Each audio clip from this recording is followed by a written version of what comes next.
Welcome back this channel.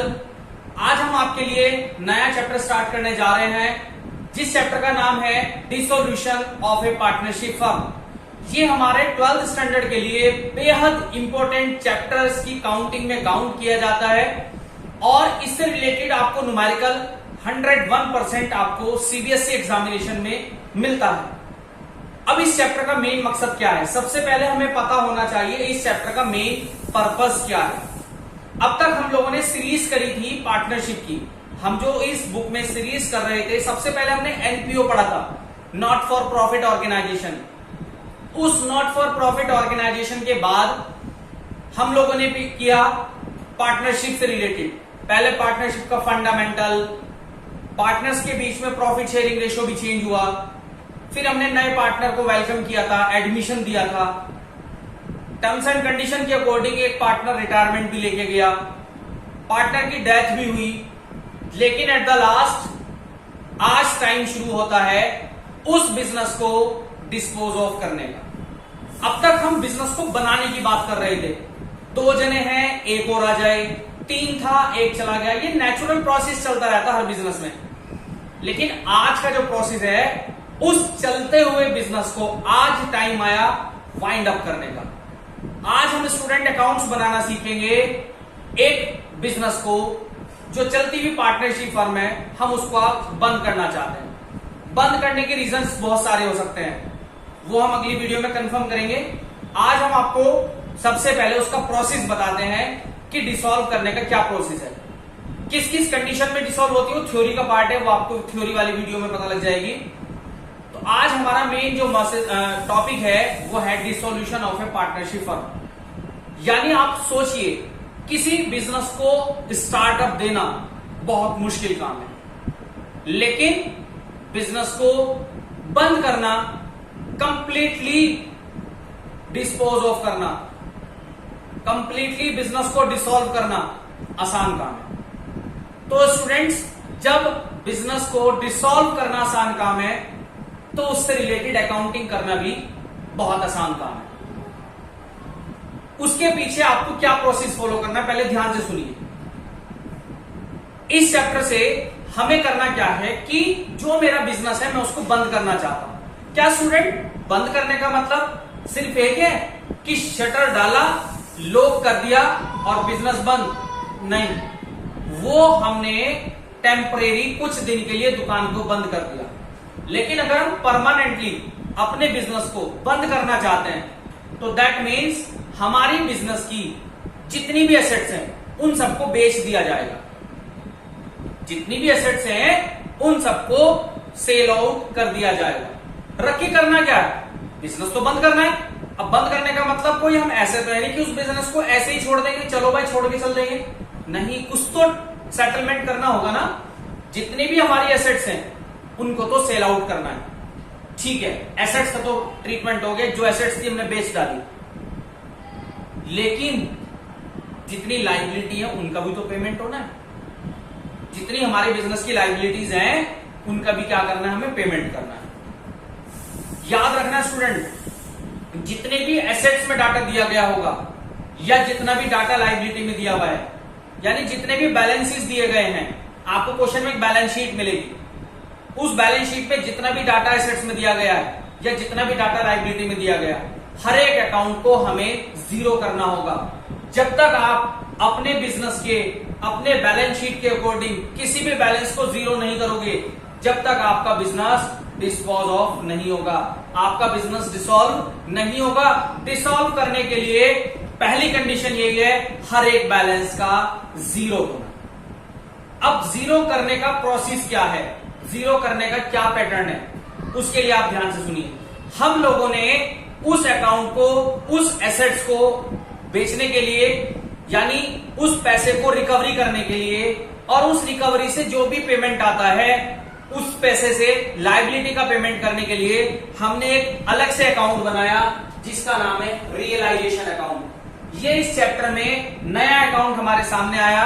अब तक हम लोगों ने रिवैल्यूएशन अकाउंट का नाम सुना था, लेकिन आज हम अपने एसेट्स को बेचने के लिए, लायबिलिटी का पेमेंट करने के लिए, यानी हमने एक रिकवरी अकाउंट बनाया। जितना भी हमारी एसेट्स और लाइबिलिटी है उन सबको सबसे पहले हमें जीरो करना होगा, और जीरो करने के लिए उन सभी एसेट्स और लाइबिलिटीज को कहां ट्रांसफर करना होगा? रियलाइजेशन अकाउंट में। कहां ट्रांसफर करना होगा? रियलाइजेशन अकाउंट में। एक चीज स्टूडेंट और ध्यान रखना, रियलाइजेशन अकाउंट में कौन सी चीजें आती हैं?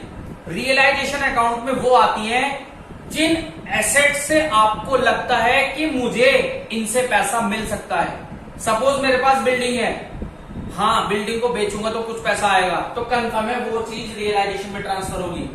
मेरे पास फर्नीचर पड़ा हुआ है, लगता है कुछ पैसे का तो बिकेगा ही, वो कहां जाएगा? रियलाइजेशन में। अगर किसी चीज से आपको लगता है कि मुझे किसी चीज से पैसा नहीं मिलने वाला, दैट मीन्स वो आपको लॉस हो गया, वो आपका लॉस। और लॉस कौन बियर करता है? पार्टनर्स। लॉस कौन बियर करते हैं? पार्टनर। वो लॉसेस कहां जाएंगे? पार्टनर्स कैपिटल में। Same for liability. अगर लाइबिलिटी से लगता है कि जो मेरे पास पैसा रियलाइज करके आया मुझे उसका पेमेंट करना है, तो वो तो कहां जाएगा? रियलाइजेशन में।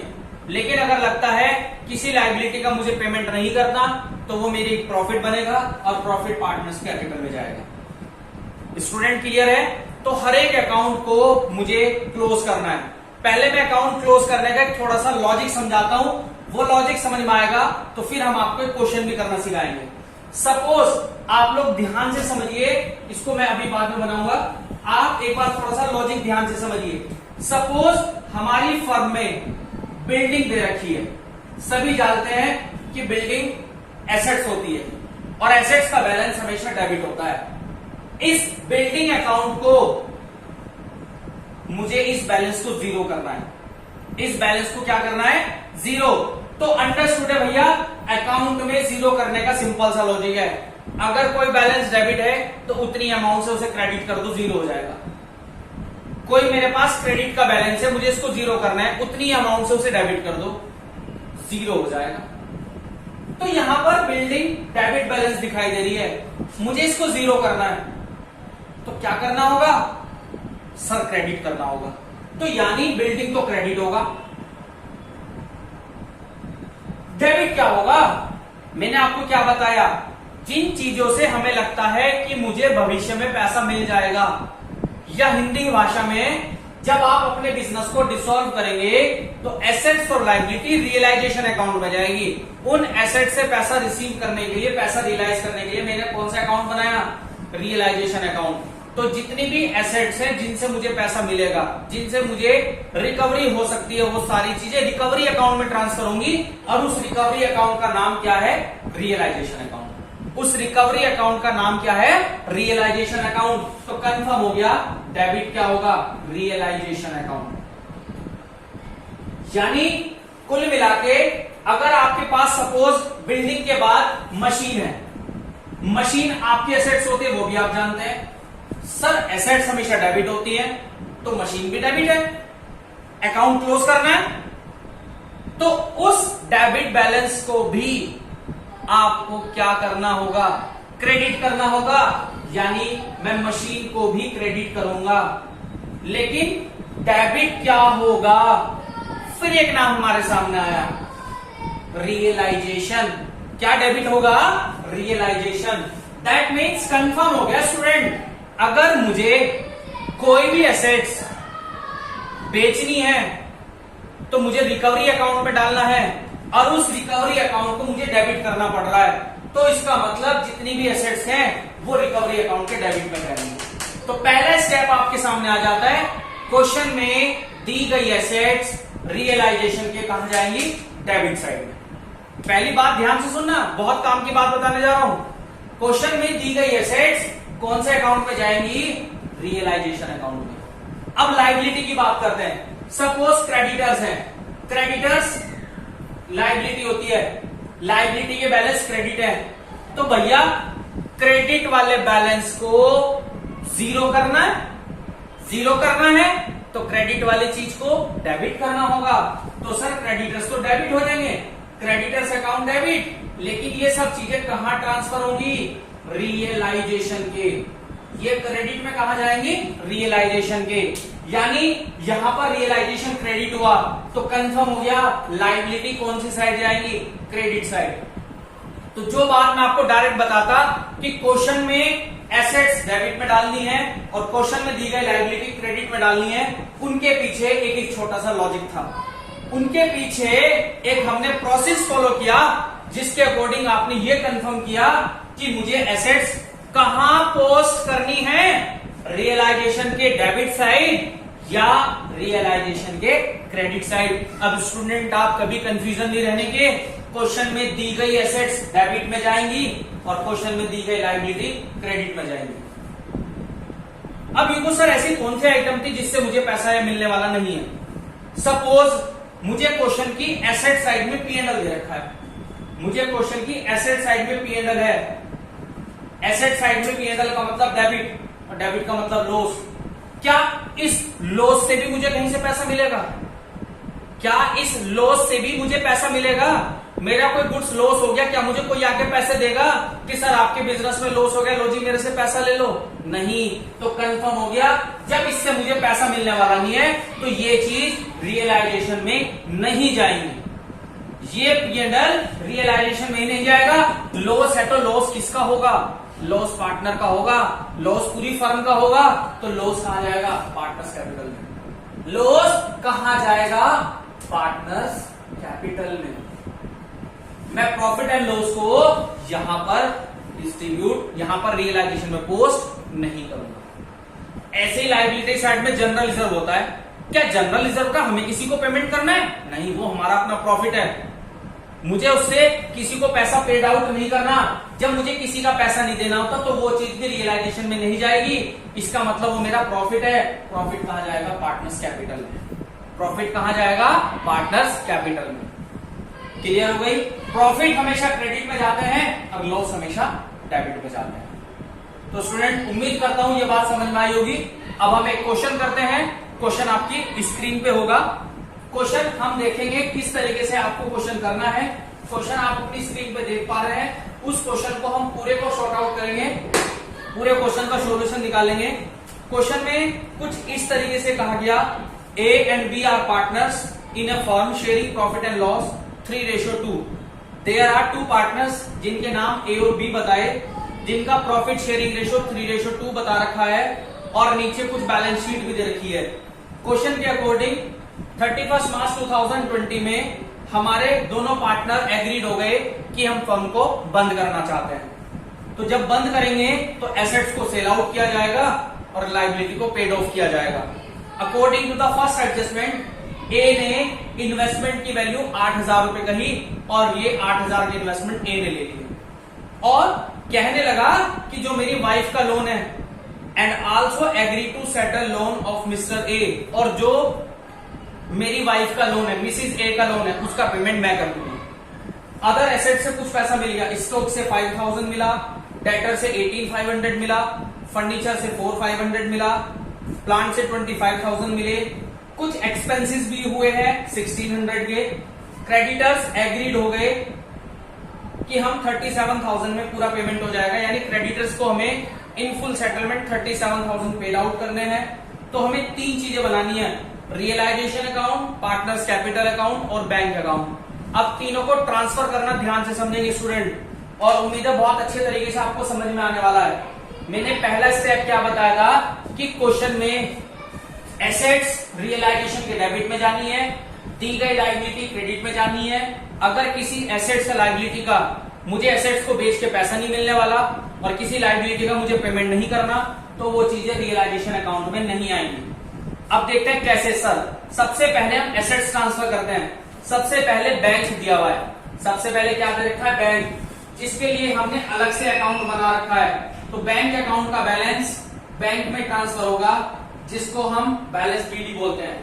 बैंक हमेशा एसेट्स में होगा, एसेट्स हमेशा डेबिट होते हैं, इसलिए मैंने इसका बैलेंस डेबिट में कहा। टू बैलेंस बीडी 11,500, पहली बात।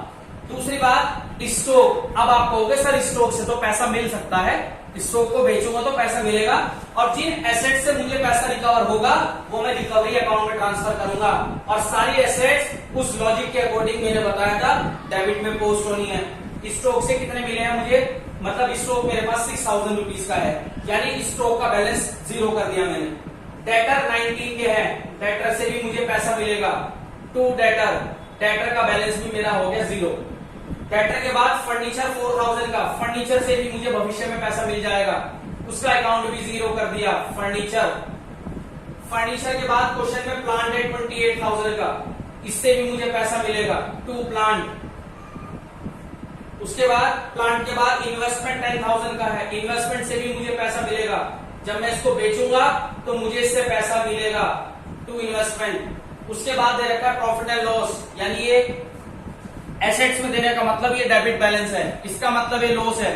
क्या लॉस से मुझे कहीं रिकवरी होने वाली है? नहीं, लॉस किसका है? पार्टनर्स का, तो पार्टनर्स में डिस्ट्रीब्यूट होगा to profit and loss account.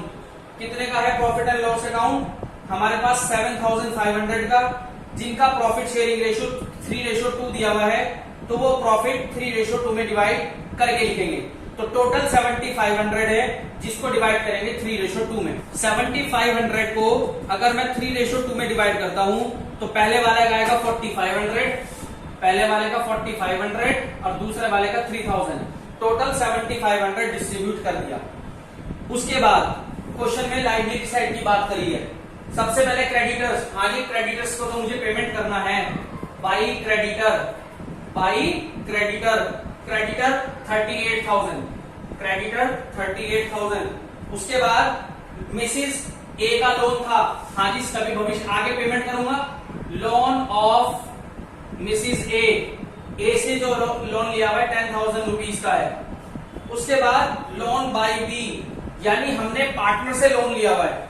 पहले वाली कंडीशन में पार्टनर की मिसिस का लोन था, इस बार पार्टनर का लोन दिया हुआ है, तो पार्टनर का लोन सीधा कैश अकाउंट से पेड करेंगे, पार्टनर का लोन सीधा कैश अकाउंट से पे करेंगे, और पे करेंगे तो मेरे पास से पैसा जाएगा, पैसा जाएगा तो क्रेडिट साइड में। कैश अकाउंट की नेचर आपको सभी जानते हैं, व्हाट्स कम्स, जितना भी कैश आया है वो डेबिट में, और जितना आपके पास से कैश जाएगा वो क्रेडिट में।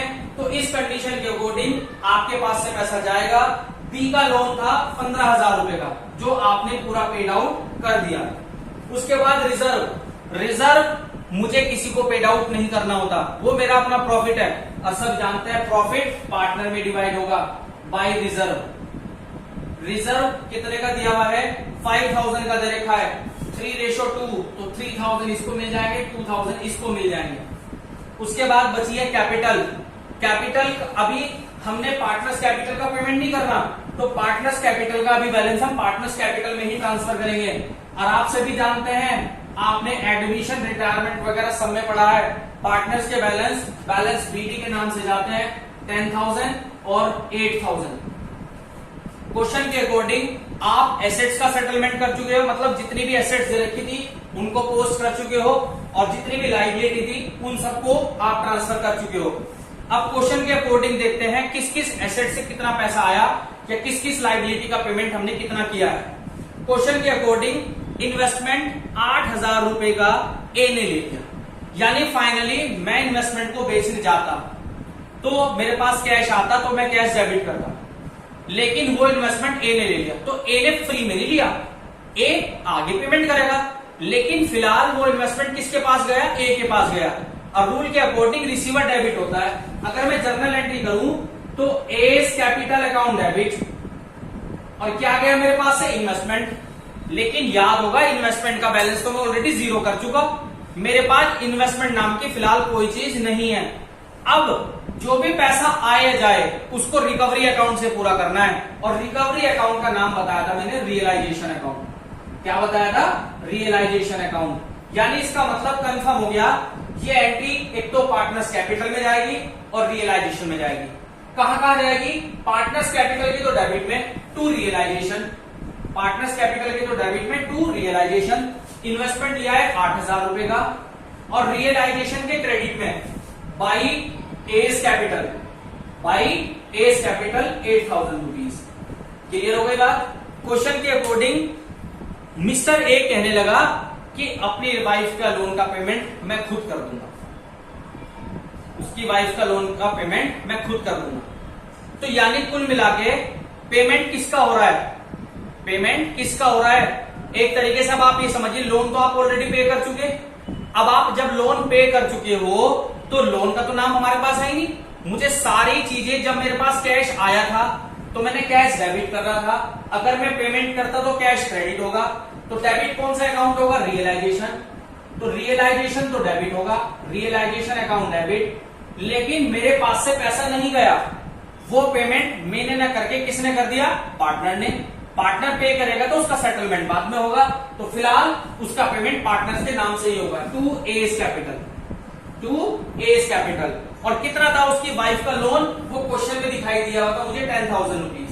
तो कहां जाएगा, रियलाइजेशन के तो डेबिट में, to A's capital, to A's capital 10,000 rupees, और ए के क्रेडिट में जाएगा by realisation, by realisation 10,000 rupees.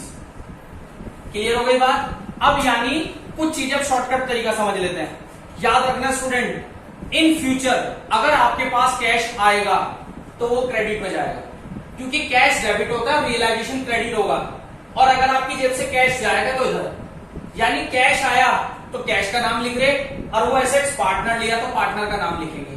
Same यहां पर कैश जाएगा तो कैश का नाम लिखोगे, और पार्टनर पे करेगा तो पार्टनर का नाम लिखेंगे। उसके बाद क्वेश्चन के अकॉर्डिंग अदर एसेट्स रियलाइज हो गई। भैया रियलाइज होगी तो मतलब मेरे पास पैसा आ गया, और पैसा आया है तो आने वाली चीज डेबिट होती है। कैश अकाउंट डेबिट, कहां चीजें जा चुकी सारी, रियलाइजेशन में। अब क्या क्या पैसा मिला मुझे, अगर ध्यान से देखें, मुझे जो कैश पैसा मिला है 5,000 तो स्टॉक से मिले, यानी एक एंट्री 5,000 की करूंगा। फिर 18,500 मिले तो इसी में ऐड करता चला जाऊं ना। यानी जितना भी टोटल पैसा मिला है, जितना भी टोटल पैसा मिला है, मैं सबको इकट्ठा करके एक साथ लिख सकता हूं। तो रियलाइजेशन के क्रेडिट में जाएगा बाई कैश अकाउंट या बैंक अकाउंट। कितना कितना पैसा मिला वो हम क्वेश्चन में देख लेते हैं। 5,000 रुपीज मिला है मुझे स्टॉक से, 18,500 रुपए मिला है मुझे डेटर से, और 4,500 मिला है मुझे फर्नीचर से, और 25,000 मिला है मुझे, 4,500 प्लस 25,000 रुपीज मिला है मुझे प्लांट से। टोटल मेरे पास अमाउंट आई है 53,000। सभी जानते हैं रियलाइजेशन के तो क्रेडिट में चली गई, और कैश के कहां जाएगी, डेबिट साइड में। या अपोजिटली देखो, ये फिगर इसके क्रेडिट में तो कैश के कहां जाएगी, डेबिट साइड में। To realisation account, to realisation account 53,000 rupees. वैसे मैं आपको एक बात बताना चाहूंगा, अभी मैं यहां पर आपको देखो एक एरो लगा रहा हूं। इस एरो का मैं कहीं ना कहीं भी आपको लॉजिक बताऊंगा कि सर इस एरो का क्या बेनिफिट। उसके बाद एक्सपेंसेस हो गए, एक्सपेंसेस होंगे तो पैसा जाएगा, और एक्सपेंसेस हमें डेबिट होते हैं। तो डेबिट पे किसको लिखेंगे, रियलाइजेशन को। तो रियलाइजेशन तो डेबिट होगा, और आपकी जेब से कैश चला जाएगा। तो रियलाइजेशन के डेबिट में आएगा टू कैश, रियलाइजेशन के डेबिट में पहुंचा टू कैश, और ब्रैकेट में मैंने लिख दिया एक्सपेंसेस, जिससे याद रहे ये मैंने कैश कौन सा पे किया। क्वेश्चन में स्टूडेंट बैंक की बात कर रही थी, तो हम कैश की जगह हर बार क्या लिखेंगे, बैंक ही लिखेंगे 1600, और इसके डेबिट में है तो बैंक के क्रेडिट में जाएगा बाई रियलाइजेशन 1600, बाई रियलाइजेशन 1600। और एट द लास्ट क्रेडिटर्स का पेमेंट 37,000 में कर दिया। क्रेडिटर्स पेड करा है तो फिर मेरे पास से पैसा गया है टू बैंक, ब्रैकेट में क्रेडिटर कितने दिए, 37,000 रुपीज मैंने पेड किए हैं। यहां डेबिट में गए तो बैंक के क्रेडिट में जाएगा by realisation 37,000, by realisation 37,000। Question के अकॉर्डिंग जितना भी डाटा था वो मैं कंप्लीट कर चुका, लेकिन स्टूडेंट क्वेश्चन की सभी एडजस्टमेंट डालने के बाद आप अपने आप को इंश्योर कर लें, क्या क्वेश्चन में कोई ऐसी लायबिलिटी है जिसका अब तक हमने पेमेंट ना किया हो। ध्यान से देखो, अगर आप सोच के देखें, क्रेडिटर्स का पेमेंट हमने किया है, ये रहा क्रेडिटर्स, इसका पेमेंट यहां किया, कम में किया या ज्यादा में किया, इसको आपको अपने माइंड में नहीं लाना। पेमेंट होना चाहिए आइदर एक्सेस अमाउंट और लेस अमाउंट। उसके बाद लोन का पेमेंट याद होगा ए ने कर दिया था, मिसिस ए का लोन का पेमेंट ए ने कर दिया था। क्वेश्चन में आपकी दो ही लायबिलिटी थी और दोनों लायबिलिटी का ऑलरेडी पेमेंट हो चुका है। इसका मतलब हमारा सारा डाटा कंप्लीट हो चुका है। अब टाइम आता है इसके बैलेंस कैलकुलेट करने का। अब टाइम आता है बैलेंस कैलकुलेट करने का। अब मैं बैलेंस निकालता हूं। सबसे पहले बैलेंस निकलेगा रियलाइजेशन अकाउंट का। देखते हैं रियलाइजेशन से यानी वसूली खाते से जो हमने रिकवरी अकाउंट बनाया है, उस रिकवरी अकाउंट से हमें प्रॉफिट हुआ है लॉस, वो प्रॉफिट और लॉस किसको मिलेगा? पार्टनर्स को। देखते हैं कौन सी साइड ज्यादा है, सबसे पहले डेबिट साइड मुझे ज्यादा लग रही है। 6000, 19,000, 4,000, 28,000, 10,000, 10,000, 1,600 और 37,000। टोटल आ रहा है 1,15,600, 1,15,600, जिसमें से माइनस करूंगा 38,000, माइनस 10,000, माइनस 8,000, माइनस 53,000। तो यहां पर हमें स्टूडेंट 6,600 का लॉस आ गया। बाई लॉस ट्रांसफर टू ए और बी दोनों के कैपिटल अकाउंट में ट्रांसफर किए जाएंगे।